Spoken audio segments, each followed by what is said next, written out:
سلام یا رسول اللہ، سلام یا حبیب اللہ، سلام یا نبی اللہ، سلام یا رسول اللہ۔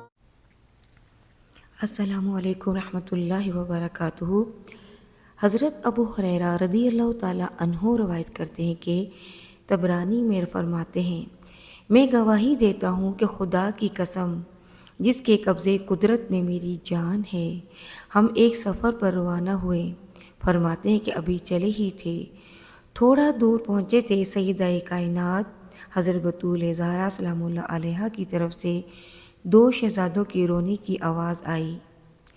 آقا علیہ السلام آواز سن کر پریشان ہو گئے۔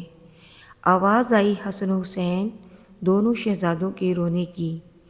آقا علیہ السلام پریشان ہو گئے، دونوں رو رہے تھے۔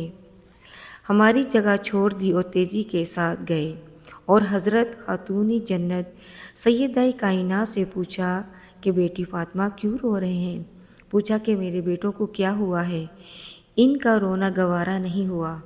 آپ نے عرض کیا، سیدہ نے عرض کیا، ابا جان انہیں پیاس بہت سخت ہے، پاس پانی نہیں ہے، پیاس سے رو رہے ہیں۔ آقا علیہ السلام صحابہ کرام کی طرف متوجہ ہوئے، با آواز بلند پوچھا، کسی کے پاس کوئی پانی ہے؟ سب نے اپنی چھاگلیں الٹائی، کسی کے پاس پانی کا ایک قطرہ بھی نہیں تھا۔ پانی کی بڑی قلت تھی، سب بغیر پانی کے چل رہے تھے، راستے میں کوئی کنواں آئے گا تو لے لیں گے۔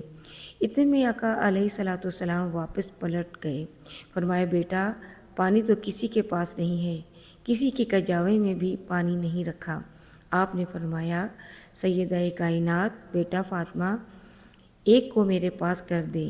آپ نے چادر میں سے آگے شہزادے کو حضور علیہ السلام کی طرف کر دیا۔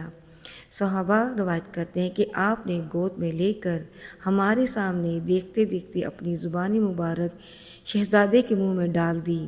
شہزادہ آپ کی زبان مبارک چوسنے لگا، اتنی دیر زبان چوسائی اسے سیرابی ہو گئی، وہ چپ ہو گیا۔ فرمایا پھر یہ واپس کر دیا، پھر فرمایا دوسرا شہزادہ دے دو۔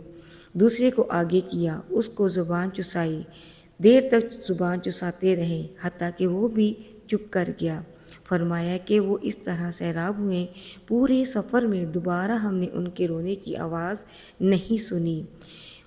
ان کی محبوبیت بتا رہا ہوں، تاجدار کائنات کی بارگاہ میں ان کی محبوبیت کا عالم کیا ہے۔